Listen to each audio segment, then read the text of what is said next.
Record গরম। এপ্রিলেই Bharat ছুঁয়েছে 40 degree. এখনো বাকি রয়েছে মে জুন মাস। তার আগেই তীব্র গরমে পুড়ে ছারখার হচ্ছে গোটা দেশ। শুধু বাংলাতেই নয়, দেশের অন্যত্র অস্বস্তি বেড়েছে। পূর্ব ও দক্ষিণ ভারতের বিস্তীর্ণ অংশ গরমে নাজেহাল। দেশের বেশিরভাগ জায়গা তাপপ্রবাহের কবলে।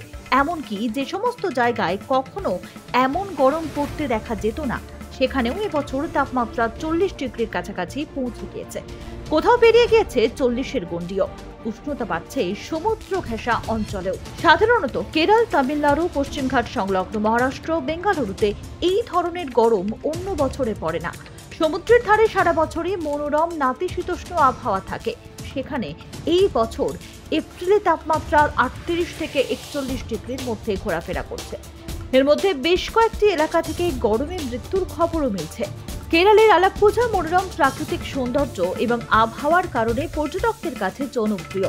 তামিলনাড়ুর উটি, মহারাষ্ট্রের মাথেরানের মতো এলাকায় খুব গরমেও তাপমাত্রা 35 ডিগ্রি সেলসিয়াসের বেশি ওঠে না। সেখানে এপ্রিলেই আলাপ্পুঝায় 38 ডিগ্রি সেলসিয়াস এবং মাথেরানে 39 ডিগ্রি সেলসিয়াস পর্যন্ত পারদ উঠেছে, যা ওই এলাকায় সর্বোচ্চ।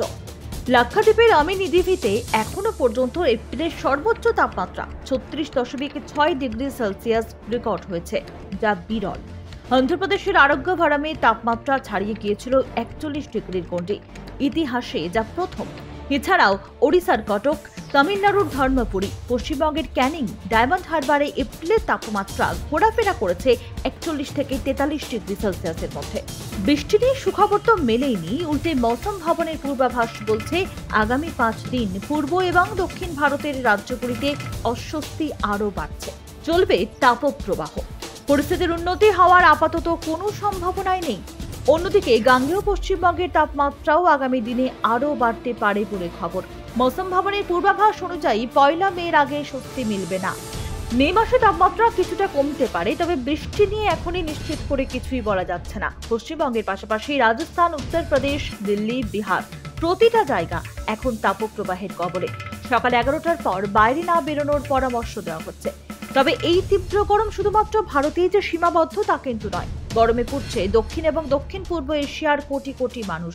Bharat, Bangladesh, Myanmar, Thailand, Cambodia থেকে ফিলিপিন্স পর্যন্ত এশিয়ার প্রত্যেকটা অঞ্চল গরমে কার্যত সেদ্ধ হচ্ছে। কিন্তু কি কারণে এমন অবস্থা?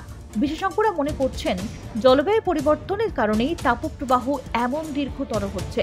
রাষ্ট্রসংঘ জানিয়েছে 2023 সালে জলবায়ু এবং আবহাওয়ার পরিবর্তনের সবচেয়ে বড় প্রভাব পড়েছে এশিয়ার উপর। এল নিনোর প্রভাবে যা আরও খারাপের দিকে যাচ্ছে ক্রমশ। ব্যুরো রিপোর্ট, আজ বিকেল।